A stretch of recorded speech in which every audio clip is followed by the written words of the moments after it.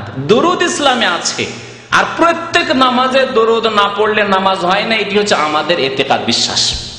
দরুদ পড়া হচ্ছে নামাজের রকন, পিলার। যদি কেউ 14টির মধ্যে একটি, যদি কেউ আল্লাহুম্মা সাল্লি আলা মুহাম্মাদ আল্লাহুম্মা বারিক আলা মুহাম্মাদ ইন্নাকা হামিদুম মাজিদ পর্যন্ত না পড়ে, তাহলে তার নামাজ হয় না। আল্লাহ উত্তম অবস্থায়, নামাজের অবস্থা সবচেয়ে শ্রেষ্ঠ অবস্থা মানুষের ইবাদতের অবস্থা, সেই সময় যদি আল্লাহর নবীর উপর দরুদ সালাম পেশ না, আসসালামু আলাইকা আইয়ুহান নবী ওয়া রাহমাতুল্লাহি ওয়া বারাকাতুহু, আত্তাহিয়াত যদি না পড়েন তাশাহুদ, তাহলে নামাজ হয় না। এই হচ্ছে আমাদের ইতিকাদ। পক্ষান্তরে ওই বিদআতপন্থীদের আলেমদের কথা শোনাচ্ছি, তাদের নিকটে দুরুদ পড়া, আত্তাহিয়াত পড়া ওয়াজিব নয়, ফরজ নয়, রুকুন তো নয়, না পড়লেও হয়, তত একটু বসে গেলেই নামাজ হয়ে যায়। আত্তাহিয়াত বসে যদি আত্তাহিয়াত নাও পড়ে, আল্লাহুম্মা সাল্লি আলা মুহাম্মাদ নাও পড়ে, নামাজ হয়ে যাবে। তাহলে দুরুদ কে পড়ে? আমরা পড়ি দুরুদ। দুরুদের ভক্ত কে? নবীর উপর দুরুদ সালাম কে বেশি পেশ করে? আমরা পেশ করি। আমরা মনে করি যে নামাজ হবে না যতক্ষণ আপনি দুরুদ সালাম নবীর উপর পেশ না করবেন সাল্লাল্লাহু আলাইহি ওয়াসাল্লাম। যতবার নবীর নাম শুনবেন বলবেন সাল্লাল্লাহু আলাইহি ওয়াসাল্লাম। মুহাদ্দিসিন কিরামরা এই আদর্শ আমাদের মাঝে ছেড়ে গেছেন, নবী করিম সাল্লাল্লাহু আলাইহি ওয়াসাল্লামের এই আদর্শ ছেড়ে গিয়েছেন। যে কোনো হাদিসের কিতাব খুলে দেখবেন কালা রাসূলুল্লাহ সাল্লাল্লাহু আলাইহি ওয়াসাল্লাম, সাল্লাল্লাহু আলাইহি ওয়াসাল্লাম ছোট্ট দুরুদ পাবেন। নামাজের মধ্যে দুরুদ না পড়লে নামাজ হবে না, সালাম না নবীর উপর পেশ করলে নামাজ হবে না। আর এই সম্মিলিত দুরুদ, ইয়া নবী সালাম আলাইকার দুরুদ, আর ওই চা খাওয়া দুরুদ, জালসা ওয়াজ মাহফিলের বাংলাদেশের, ভারতে আল্লাহুম্মা সাল্লি আলা সাইয়্যিদিনা মাওলানা মুহাম্মদ ওয়া আলা আলি সাইয়্যিদিনা মাওলানা মুহাম্মদ। আর যে সুর দিয়ে টান দিল, বিদাতীদের সুর, সেজন্য সুর দিলাম না, দেওয়ার দরকারও নেই। আর এই যে শুরু আল্লাহুম্মা শুরু করিয়ে দিল, তারপরে চা খাচ্ছে না দুধ খাচ্ছে। আমাদের তো কিছুই দেন না, আপনারা ঘন্টা ঘন্টা বলিয়ে নিচ্ছেন। চা দুধ রাখা আছে, মাশাআল্লাহ, চা দুধ খাচ্ছে, আল্লাহুম্মা দিয়ে দিল। আর লোকেরা একেবারে ঝুঁকে ঝুঁকে পড়তে আছে, আর এদিকে ওর চা পানি খাওয়া হচ্ছে, একটু রেস্ট করা হচ্ছে। তারপরে কিছু চিন্তা করতে হলে আর কি বলবো তাও চিন্তাও করা হচ্ছে, কারণ আমরা তো বক্তা ভালো করে বুঝি। তো চিন্তা করা হলে চিন্তা করার সুযোগ আছে। আরে বলতে আছে না পানি না চা না চিন্তা করার সময়, কোনো সময়ই দেন না আপনারা। তো এই দুরুদ সালামের বিদাত, বিদাতি তরিকায় দুরুদ সালাম। ওয়াজ মাহফিলের দুরুদ আলাদা, আর মিলাদ মাহফিলের দুরুদ আলাদা। জি, জুমার দিনের জুমার নামাজের পরে দুরুদ আলাদা। আবার আজানের মধ্যে আসসালাতু আসসালামু আলাইকা ইয়া রাসূলুল্লাহ আজকাল শুরু হয়েছে বিভিন্ন মসজিদে, ভারত বাংলাদেশে পড়ে না, আসসালাতু আসসালামু আলাইকা ইয়া রাসূলুল্লাহ, আসসালাতু আসসালামু আলাইকা ইয়া নবী আল্লাহ, আসসালাতু আসসালামু আলাইকা ইয়া খায়রা খালকিল্লাহ। এগুলো নতুন শুরু করেছে, যা কানে মাঝে মাঝে দেশে গেলে শুনতে পাওয়া যায় বিদাতীদের মসজিদ থেকে। কথার বিদাত হচ্ছে কোরআন এবং হাদিসের বিকৃতি। বিদাতীরা সমস্ত বিদাতকে সাব্যস্ত করার জন্য কোরআন এবং হাদিসের অর্থের বিকৃতি ঘটায়। শব্দের বিকৃতি ঘটাতে পারে না, কারণ আল্লাহ সুরক্ষিত করেছেন কোরআন এবং হাদিসকে তাদের এই জালেম হাত থেকে, কিন্তু তারা অর্থের বিকৃতি করে, অর্থের বিকৃতি করে। এর বিভিন্ন উদাহরণ রয়েছে, সময় তো অল্প, না হলে এগুলোর উদাহরণ দেওয়া যেতে পারে, তবে বিভিন্ন আলোচনা ইনশাআল্লাহ তাআলা এই উদাহরণগুলি দেওয়া হবে। কোরআন আয়াতের বিকৃতি করে। আল্লাহর নবীর জীবদ্দশায় আল্লাহ পাক রব্বুল বলছেন যে ওয়ালাউ আন্নাহুম ইযযালামু আনফুসাহুম, যখন কেউ জুলম অত্যাচার করবে, গুনাহ করবে, পাপের কাজ করবে, জাউকা, আর যদি আপনার কাছে আসে, ফাস্তাগফিরুল্লাহ ওয়াস্তাগফার লাহুমুর রাসূল, আর তারা যদি আল্লাহর কাছে মার্জনা কামনা করে, আর রাসূলও তাদের জন্য যদি মার্জনা কামনা করে, লাওয়াজাদুল্লাহ তাওয়াবার রহিমা, তাহলে আল্লাহ পাক রব্বুল আলামিন তাদের তওবা কবুল করবেন এবং আল্লাহ তাদের গুনাহ খাতা মাফ করবেন, দয়া করবেন। আল্লাহর নবীর জামানার কথা বলা হয়েছে বিশেষ ঘটনার প্রেক্ষায় পটে। আর বিশেষ বিশেষ ঘটনার ক্ষেত্রে বলা হয় যে এরকম ঘটনা ঘটেছিল, তখন বলছে এরা ভুল করেছে, এরা আসুক, আসার আল্লাহ নবীর কাছে ভুল স্বীকার করুক এবং আল্লাহ নবীর কাছে দরখাস্ত, ইয়া রাসূলুল্লাহ আপনি আমাদের জন্য গুনাহ খাতা মাফের দোয়া করেন, আর আমরাও তওবা ইস্তেগফার করছি, তাহলে আল্লাহ মাফ করবেন। সোজা অর্থ এর।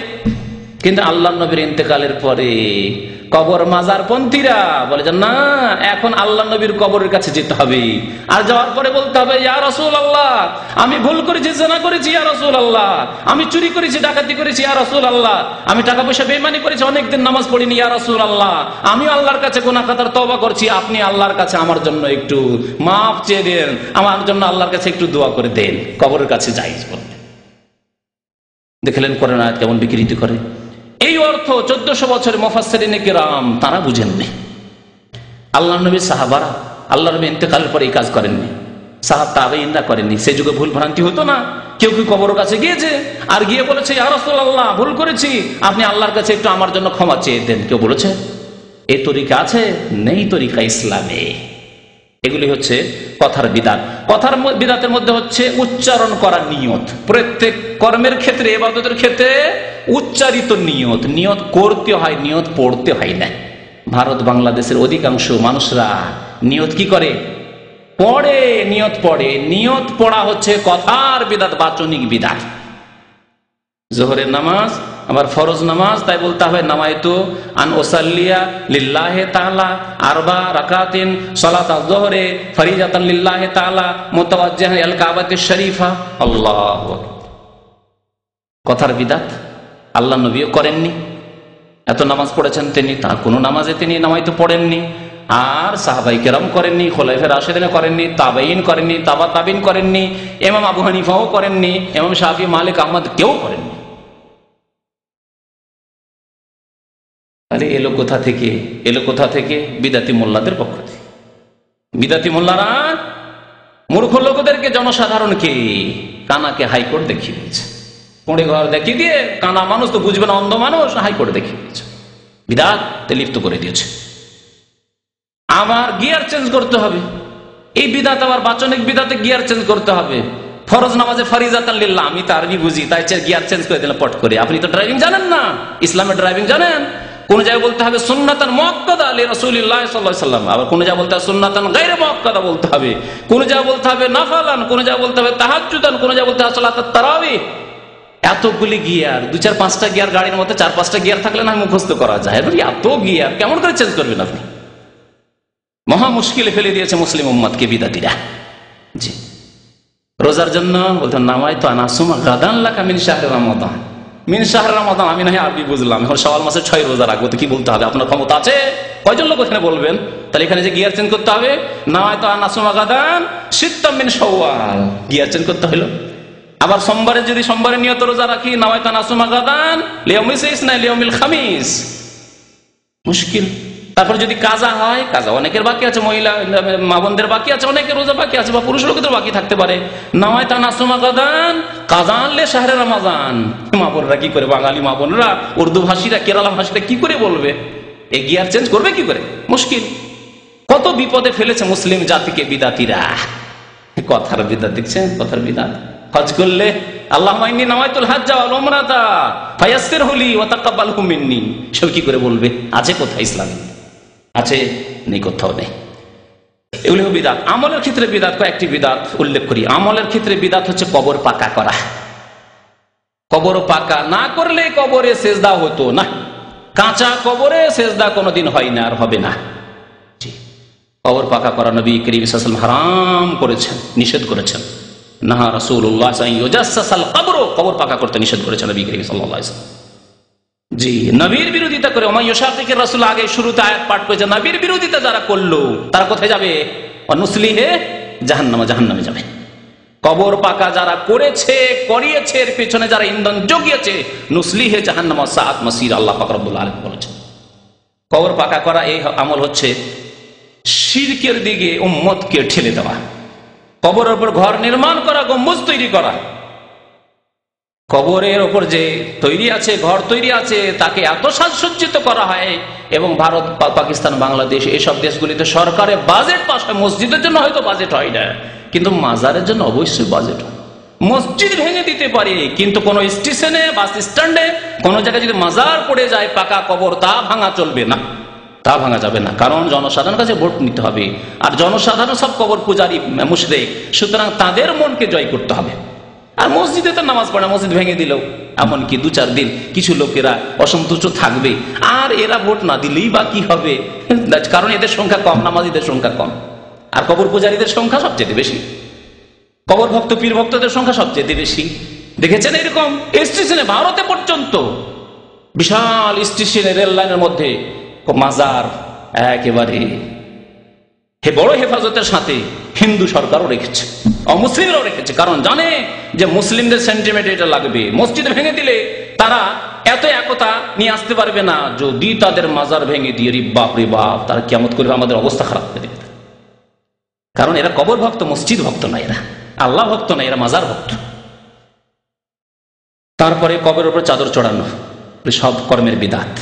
তাবিজ, বালা, জি, এসব হচ্ছে কর্মের বিদাত। নবী করিম সাল্লাল্লাহু আলাইহি ওয়াসাল্লাম এগুলোকে শিরক বলে আখ্যায়িত করেছেন।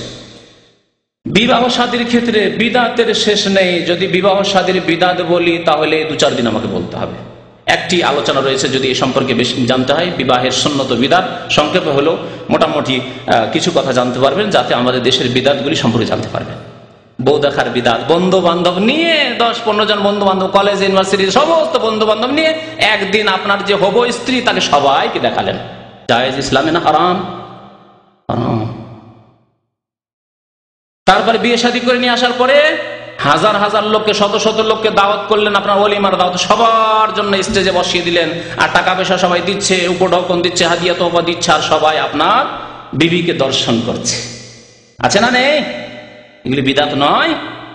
জি, কত রকমের যে বিবাহ শাদীতে বিদাত রয়েছে। উকিল বাপের বিদাত, বাবা আছে, তারপরে বাবা বিয়ের মালিক হতে পারছে না, উকিল বাপ বানাবে, সারা জীবন ধরে উকিল বাপ থাকবে, আর ওই যুবতী মেয়ে ওকে বাপ বাপ করতেই থাকবে, আর ওর সামনে তার জন্য আর পর্দা নেই। এরকম বহু বিদাত বিবাহের ক্ষেত্রে রয়েছে। বিবাহের ক্ষেত্রে আর একটি বিদাত বিশেষ করে উল্লেখযোগ্য, কারণ এমন কোন পরিবার মনে হয় পাক আছে কিনা আল্লাহ জানে, 1000-1টি পরিবার পাক নেই আমাদের এই বিদাত থেকে, হিন্দুদের কাছ থেকে নেওয়া বিদাত। তা হচ্ছে যৌতুকের বিদাত। কোন প্রথার বিদাত? হিন্দুদের মধ্যে ছিল যে মেয়েকে দিতে হবে, আর তার সাথে টাকা পয়সা, ধন দৌলত দিতে হবে। মুসলিমরা শুরু করেছে, এই হারাম খাওয়া শুরু করেছে, যৌতুকের বিদাত। যার বাড়িতে মেয়ে পয়দা হয় তার মাথা ভারী হয়ে যায়, তখন হারাম পথ অবলম্বন করে যেই দিন মেয়ে জন্মেছে সেই দিন 20,000 টাকা ফিক্সড ডিপোজিট করে দেয়, যে 20 বছর পরে বিয়ে দেবো মেয়ের, আর এই 20,000 টাকা লাখ টাকা হয়ে যাবে, আর 1 লাখ টাকায় হয়তো বিয়ে শাদী, বা 2 লাখ টাকা বিয়ে শাদী সেরে দেবো, 20,000 40,000 টাকা ওই দিন থেকে ডিপোজিট করে হারাম পয়সা ওই সুদের ওপর দিয়ে বিয়ে শাদী হয়। তাহলে এই বিবাহ শাদীতে কি করে বরকত হবে? জানি, বহু লোককে জানি যাদের মেয়ে ঘরে জন্মালে ফিক্সড ডিপোজিট করে দেয়, কারণ যৌতুক দিতে হবে, না হলে বিয়ে হবে না। হিন্দুদের সংস্কৃতি সভ্যতা সব নিয়ে নিয়েছি। ওজামে তুম হো নাসারা তো তামাদ্দুন মে হুনুদ। আল্লামা ইকবাল রহমতুল্লাহ বলছেন যে তোমাদের চাল কাটিং ছাটিং হচ্ছে তোমাদের খ্রিস্টানদের মতো, আর তোমাদের তাহজিব তামাদ্দুন, তোমাদের সংস্কৃতি সভ্যতা হচ্ছে হিন্দুদের। তোমাদের বিবাহ শাদী, আদান প্রদান সবকিছু হচ্ছে তোমাদের কবর মাজারে যাওয়া আর ওই সব সিজদা করা হিন্দুদের মন্দিরের মতো। তামাদ্দুন মে হুনুদ, হিন্দুদের মতো তোমরা। আর ইয়ে মুসলমান হে জিনে দেখ কে শর্মা ইয়াহুদ। হাইরে মুসলমান, তোমাদেরকে যদি ইহুদিও দেখে তবুও লজ্জা পাবে যে এরা কি করেছে। আমরা তো ধর্মকে বিকৃত করেছি, মুসা আলাইহিস সালামের ধর্ম কি, কিন্তু মুহাম্মদ সাল্লাল্লাহু আলাইহি ওয়াসাল্লামের সত্য ধর্মকেও এই মুসলিমরা বিকৃত করে ফেলেছে। যৌতুক এই হারাম, সুতরাং এই হারাম থেকে নিজেকে বাঁচাবেন, নিজের ছেলে মেয়েদেরকে বাঁচাবেন, নিজের পরিবারকে বাঁচাবেন। আল্লাহ যেন আমাদেরকে তৌফিক দান করেন। কর্মের বিদাত হচ্ছে মিলাদুন নবীর বিদাত, নবীর জন্মবার্ষিকী পালন করা। আর তারপরে শুরু হয়েছে প্রত্যেকের জন্মবার্ষিকী, প্রত্যেকের জন্মবার্ষিকী, মৃত্যুবার্ষিকী, আর বিবাহ দিবস, আর কত রকমের যে দিবস শুরু হয়েছে সবগুলি বিদাত। বাপদাদার, পূর্বপুরুষের, কখনো শ্বশুরের, কখনো স্ত্রীর, কখনো ছেলে মেয়ের জন্ম দিবস, বিবাহ দিবস, খাতনা দিবস, কত রকমের দিবস, যে যতগুলি দিবস পালন শুরু হয়েছে এগুলি হচ্ছে কর্মের বিধান, সবগুলি বিধান। ইসলামে যখন আল্লাহর নবীর জন্মবার্ষিকী পালন করা নেই, তাহলে আর কোন ব্যক্তির জন্মবার্ষিকী নেই। এইরকম যদি জন্মবার্ষিকী আর ছুটি দিতে থাকেন, তাহলে সাহাবায়ে কেরামদের জন্মবার্ষিকী আর মৃত্যুবার্ষিকী পালন করলে সারা বছর মাদ্রাসা স্কুল সব ছুটি থাকে। থাকবে না? থাকবে না? আর ভারত বাংলাদেশে তাই হয়, অধিকাংশ দিনগুলি ছুটি আর ছুটি। আজকে পূজার ছুটি, আজকে জন্মাষ্টমী, তো আজকে ফাতিহা দোয়াজদাহাম, আর কোনোদিন ইয়াজদাহাম, কোনগুলি মুসলমানদের তো কোনগুলি হিন্দুদের, আজকে অমুক পূজা তো অমুকের ওরস, এসবের ছুটি। সৌদি আরবে আলহামদুলিল্লাহ কোনো ছুটি নেই, ঈদ উল ফিতর, ঈদ উল আজহা, ব্যাস ছুটি, আর কোনো ছুটি নেই। আর যদি গরমে ছুটি দিতে হয় সেটা বাধ্যই ছুটি দিতে হচ্ছে। আর ধর্মীয় ছুটি বলে ইসলামে কোনো ছুটি নেই। এইরকমই কর্মের বিদাত হচ্ছে শবে বরাতের বিদাত, শবে বরাতের বিদাত, শবে মেরাজের বিদাত। এইরকমই কর্মের বিদাত হচ্ছে মৃত্যুবার্ষিকী পালন করা, বিশেষ করে পীরদের। পীরদের মৃত্যুবার্ষিকী কি বলে জানেন? কে বলতে পারেন? ওরস। ওরস মানে হলো বিবাহ। আর পীরের মৃত্যু দিবস, আবার পীরের মৃত্যু দিবসকে ওরস কেন বলা হইল? রহস্য, এ ধর্মীয় রহস্য, বিদাতি ধর্মীয় রহস্য। আরবিতে ওয়াফাত বলা হয়, না হয় মত বলা হয়, তাহলে বলতেন যে মৃত্যু দিবস, মৃত্যুবার্ষিকী, এসব বলতেন। কিন্তু একে বলা হইল ওরস। কেন ওরস বলা হইল? ওরস মানে বিবাহ শাদী। বিবাহ শাদী হলে কি হয়? আজকে বিবাহ শাদী হয়েছে, তাহলে রাত্রে কি হবে? যুবক যুবতীর, ওই যে স্বামী স্ত্রীর নতুন যে বর আর কনে, এদের কি হবে? বাসর হবে, বাসর রাত। হ্যাঁ, পীরে কিবলারা যখন মারা যায় তখন আউযুবিল্লাহ, আল্লাহ সম্পর্কে তাদের বেয়াদবি, গোস্তাখি, বেয়াদবদেরকে আল্লাহ মাফ করবেন না। তারা মনে করে যে আল্লাহর সাথে তাদের বাসর হয়, সাক্ষাৎ, আউযুবিল্লাহ।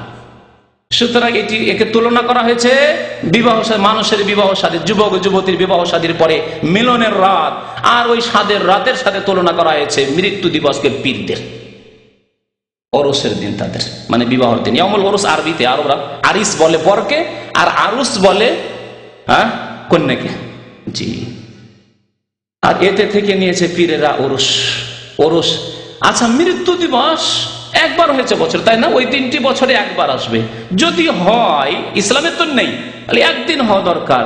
কিন্তু একদিনের ব্যবসা করে তাদের পেট ভর্তি হয় না, তাই একাধিকবার মাজারে কি লাগে? ওরস লাগে। শাহজালালের জীবনের একটা চটি কিতাব আমার কাছে আসলে এক ভাই নিয়ে পড়তে লাগলাম, কারণ বিদ্যার্থী কিতাব আমাদেরকে পড়তে হয়, তাদের সম্পর্কে বললে পড়ে শুনেই বলতে হয়। হ্যাঁ, অনুমান ভিত্তিক কোনো কথাবার্তা বলি না, আল্লাহ নিষেধ করেছেন, ওয়ালা তাকফু মা লাইসা লাকা বিহি ইলম, যে সম্পর্কে তোমার সম্যক জ্ঞান নেই সেই সম্পর্কে জবান খুলিয়ে না। আল্লাহু আলাম, বলো আমি জানি না। শাহজালাল সম্পর্কে দেখি জেনে, শাহজালাল সম্পর্কে লিখতে বলছে, শাহজালাল বাবার মাজারে বছরে 3 বার ওরস লাগে। মৃত্যু হয়েছে বছরের একটি দিন, ঠিক না? আর 3 বার ওরস লাগে, কারণ ওরস লাগলেই ভক্তরা আসবে, আর ভক্তরা আসলে কিছু নজর নিয়াজ, টাকা পয়সা নিয়ে আসবে, ওপর ঢকুন নিয়ে আসবে, তাহলেই তো আয় উপার্জন হবে। তাই বছরে 3 বার ওরস লাগে। আর এর ওপর চিন্তা করে নেন যে পীরদের কি অবস্থা, আর ওই মাজারগুলির কি অবস্থা, আর কি ব্যবসা চলছে। এরকম বহু বিদাত রয়েছে, আকীদার ক্ষেত্রে, কথার ক্ষেত্রে, আমলের ক্ষেত্রে বিদাত ছড়িয়ে রয়েছে ভারত উপদেশ, ভারত মহাদেশ, ভারত, বাংলাদেশ, পাকিস্তানে। আল্লাহ যেন আমাদেরকে বুঝার তৌফিক দান করেন এবং আমাদেরকে আমলের যেন তৌফিক দান করেন। আল্লাহ আমাদেরকে শিরক থেকে, বিদাত থেকে, কুসংস্কার থেকে, অনইসলামিক কাজ থেকে বেঁচে থাকার জন্য তৌফিক দান করেন। আল্লাহ আমাদেরকে নবী করিম সাল্লাল্লাহু আলাইহি সাল্লামের আদর্শ মোতাবেক সার্বিক জীবনে চলার জন্য আল্লাহ তৌফিক দান করেন, বলুন আমিন। আল্লাহ আমাদেরকে নবী করিম সাল্লাল্লাহু আলাইহি সাল্লামকে অন্তর থেকে ভালোবাসার জন্য তৌফিক দান করেন। নবী করিম সাল্লাল্লাহু আলাইহি সাল্লামের যথাযোগ্য হক আদায় করার জন্য তৌফিক দান করেন। নবী করিম সাল্লাল্লাহু আলাইহি ওয়াসাল্লাম এবং সাহাবায়ে কেরাম, খোলাফায়ে রাশিদিনের পথে আমাদেরকে চলার জন্য আল্লাহ তৌফিক দান করেন। তাদের আমাদেরকে শাফাআত যেন দান করেন। নবী করিম সাল্লাল্লাহু আলাইহি সাল্লামের আমাদের শাফাআত যেন দান করেন। নবী করিম সাল্লাল্লাহু আলাইহি ওয়াসাল্লাম হওজে কাউসার থেকে আমাদেরকে যেন পানি পান করার তৌফিক আল্লাহ দান করেন, সুযোগ দান করেন। আল্লাহ আমাদেরকে নবীর সাথে যেন দুনিয়াতেও রাখেন, নবীর সাথে যেন আখিরাতেও রাখেন, নবী সাল্লাল্লাহু আলাইহি ওয়াসাল্লামের সাথে আমাদেরকে জান্নাতে যেন আমাদেরকে আল্লাহ পাক জায়গা দেন। আমিন ইয়া রাব্বাল আলামিন। রব্বানা তাকাব্বাল মিন্না ইন্নাকা আনতাস সামিউল আলিম। ওয়া সাল্লাল্লাহু আলা নাবিয়িনা মুহাম্মদ ওয়া আলা আলিহি ওয়া সাহবিহি আজমাইন।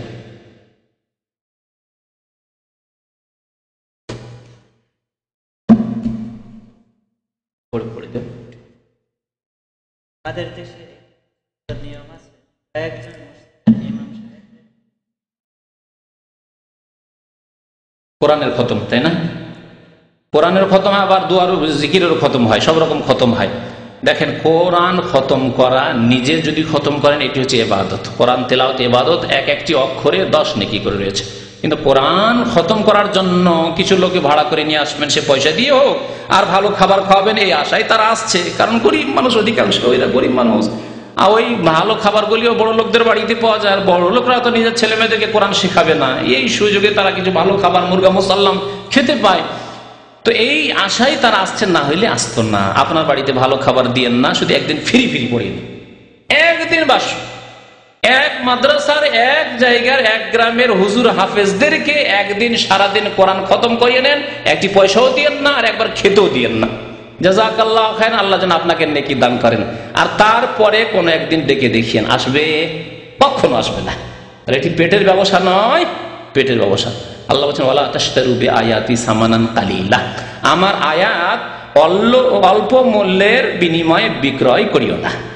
আমার আয়াতকে, কোরআনে কারীমকে অল্প পয়সার বিনিময়ে বিক্রি করিও না।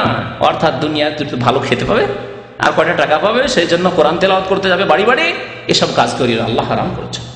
কোরআন তেলাওয়াত ইবাদত, যেমন নামাজ পড়া, এটা কি আপনি মেনে নিতে পারছেন? কোরআনেরটা যেহেতু এই বিদআত চালু আছে সেজন্য হয়তো মেনে নিচ্ছেন। আপনি কি মেনে নিতে পারছেন যে একজন হুজুরকে ডাকবো আর আমার বাড়িতে সারাদিন সে নামাজ পড়বে, নফল পড়বে, সকাল থেকে নিয়ে বলে হুজুর আপনি 100 রাকাত আমার বাড়ি নফল পড়ে দেন, বরকত হবে। আপনি হুজুর মানুষ, আল্লাহওয়ালা মানুষ, আপনি আমার বাড়ি নফল পড়ে দেন, আপনাকে 200 রিয়াল 500 রিয়াল দেবো। মেনে নিতে পারবেন? মানবেন না, কারণ এটি অচেনা বিদআত, আপনি চেনেন না। আর যে বিদআতটির সাথে পরিচিতি আপনার হয়ে গেছে, খতম, অসুবিধা নেই, কারণ আমাদের যে হুজুররা করছে দুটি বেদাত একই কথা। কোরআন তেলাওয়াত তো ইবাদত, নামাজ পড়া ইবাদত, নফল এবার নামাজ পড়াটিকে মেনে নিলেন না আপনি, আর ওটা কি করে মেনে নিচ্ছেন আপনি?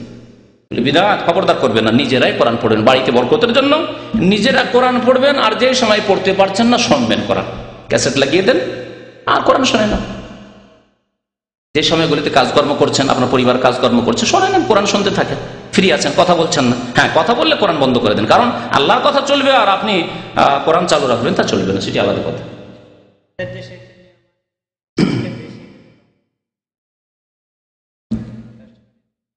সালাম হচ্ছে কথার দ্বারা, আসসালামু আলাইকুম ওয়া রাহমাতুল্লাহি ওয়া বারাকাতুহু, এর নাম হচ্ছে সালাম, এর নাম হচ্ছে সালাম বা তাহিয়া। 2 নম্বর হচ্ছে মুসাফাহা, মুসাফা মানে হাতে হাত মিলিয়ে মুসাফা করা। 3 নম্বরের সুন্নত হচ্ছে মুআনাকা, মানে কাঁধে কাঁধ মিলানো, কোলাকুলি করা, কোলাকুলি করা, একে বলা হচ্ছে মুআনাকা, অনক থেকে কাঁধে কাঁধ মিলানো। আর 4 নম্বরে এমন কিছু নেই যে পায়ে হাত দিয়ে চুমো দেওয়া, জি, কদম বুশি করা, বুশি মানে চুমা আর কদম মানে পা, তো পায়ে চুমো দেওয়া বা পায়ের ধুলো নেওয়া, হিন্দুরা বলে পায়ে ধুলো নেওয়া, বা হিন্দুদের দেখা দেখি মুসলমানও বলতে পারে, এগুলি হিন্দুদের থেকে এসেছে, হিন্দুদের থেকে এসেছে কদম বসি বা পায়ের ধুলো নেওয়া। আল্লাহর রাস্তায় হিন্দুদের সংস্কৃতি সভ্যতা ছাড়েন আর মুসলমান হন। ভারত উপমহাদেশ অধিকাংশ মুসলমানরা কলেমা পড়েছে, তাদের সংশোধন হয়নি, সেই জন্য দুর্গা ছাড়লেও দরগা তারা ছাড়েনি, দুর্গা ছেড়ে দরগায় গিয়ে পৌঁছে গেছে। আল্লাহ যেন আমাদের হিদায়াত দান করেন।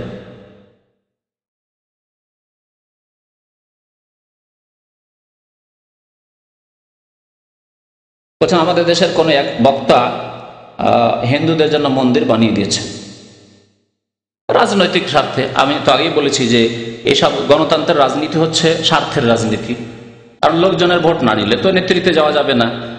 সুতরাং এই ক্ষেত্রে মানুষকে রাজি করতে হবে। আল্লাহকে রাজি করা শুধু যথেষ্ট না, তাদেরকে মানুষকে রাজি করতে হবে। আর মানুষকে রাজি করতে হলে শুধু জায়েজ পথ দিয়ে মানুষকে রাজি করা যাবে না, না জায়েজ হারাম পথ অবলম্বন করতে হবে। তাই তারা করে থাকে। সুতরাং তারা আদর্শ আপনাদের জন্য নয়, কোরআন এবং হাদিসে যা আছে তার প্রতি আমল করবেন। আল্লাহ বলেছেন তাআওয়ানু আলাল বিররি ওয়াত তাকওয়া, নেকির কাজে সাহায্য করো এবং আল্লাহ ভীরুতার কাজে সাহায্য করো। ওয়ালা তাআওয়ানু আলাল ইসমে ওয়াল উদওয়ান, গুনার কাজে এবং জুলম অত্যাচারের কাজে তোমরা সাহায্য করিও না কেউ কারো। তাহলে কোনো হিন্দুর যদি মেয়ের বিবাহ না দিতে পারে অবশ্যই সাহায্য করুন। আপনার হিন্দু যদি না খেয়ে মরে যায় সাহায্য করুন। হিন্দুর বাড়ি পড়ে গেছে, বাড়ি নেই, রাস্তায় ফুটপাতে বাস করছে, তাহলে বাড়ি ঘর তৈরি করে দেন। ইহুদি খ্রিস্টান যে কেউ হোক না কেন, যে কোনো মুসলিম হোক না কেন, শুধু হিন্দু কেন, যে কোনো মানুষ, প্রত্যেক মানুষের সাহায্য করলে অবশ্যই নেকি রয়েছে, কম বেশি রয়েছে, কিন্তু প্রত্যেক মানুষ, এমনকি জীব জন্তুর সাহায্য সহযোগিতায় নেকি রয়েছে। জীব জন্তু কুকুর শ্রীগালকে খাওয়ালেও নেকি রয়েছে, তাহলে মানুষকে খাওয়ালে, মানুষের সাহায্য সহযোগিতা হলে কেন নেকি হবে না? কিন্তু শিরকের ক্ষেত্রে, কুফরের ক্ষেত্রে, সীমা লঙ্ঘনের ক্ষেত্রে আল্লাহর হক অন্যকে দেবে, সেই জন্য আপনি সাহায্য সহযোগিতা করবেন, তা হারাম। ওয়ালা তাআওয়ানু আলাল ইসমি ওয়াল উদওয়ান, গুনাহের কাজে, পাপের কাজে এবং সীমা লঙ্ঘন, জুলম অত্যাচারের কাজে সাহায্য করিও না। কেউ কাউকে মারছে আর আপনার দেশি যে লোকটি মারছে সে আপনার দেশে মারতে শুরু করলেন দেশির পক্ষ থেকে, হারাম। কিন্তু যে ব্যক্তি মার খাচ্ছে তাকে বাঁচানোর জন্য আপনি সাহায্য করেন, হ্যাঁ আল্লাহ বলছেন যে তাআওয়ানু আলাল বিররি ওয়ান নেকির কাজে, সাহায্য নেকির কাজে লোকটিকে বাঁচাচ্ছেন, কারণ ওটা জুলুম করছে। যে কোনো ব্যক্তি হোক না কেন, সে মুসলিম হোক অমুসলিম হোক হিন্দু হোক, আপনার পাশে হিন্দু আছে সেজন্য হিন্দুকে মারতে হবে, আর তাদের সংখ্যা কম আছে সেজন্য মেরে দিতে হবে না, কখনো জায়েজ নয়। তো আল্লাহ পাক রব্বুল আলামিনের দিন অত্যন্ত সুন্দর দিন, দিনকে বুঝতে হবে এবং তার বাস্তবায়ন করতে হবে। ও সাল্লাল্লাহু আলা নবিয়িনা মুহাম্মদ ওয়া আলা আলিহি ওয়া সাহবিহি আজমাইন। উমরার মধ্যে কি আছে? চুল কতটুকু কাটলে হালাল হবে? চুল পুরো মাথা থেকে কাটতে হবে, হয় মুন্ডন করে, এটি সবচেয়ে ভালো, কিন্তু পুরো মাথা থেকে। আর যদি ছোট করেন মেশিন দিয়ে তাহলে পুরো মাথা থেকে করেন, যদি কেচি দিয়েও করেন তারপরে পুরো মাথা থেকে করেন, আর কিছু কিছু একটু একটু কাটবেন, এটা যথেষ্ট নয়। এতে আপনার উমরা ঠিক হবে, ওয়াজিবে ত্রুটি থেকে যাবে। কারণ মাথার চুল কাটা হচ্ছে উমরার ক্ষেত্রে ওয়াজিব বা হজের ক্ষেত্রে ওয়াজিব, সে ওয়াজিবের ক্ষেত্রে আপনার ত্রুটি থেকে গেল। আল্লাহ যেন আমাদেরকে হিদায়াত দান করেন, ভালো কথা বোঝার এবং তার প্রতি আমল করার তৌফিক দান করেন।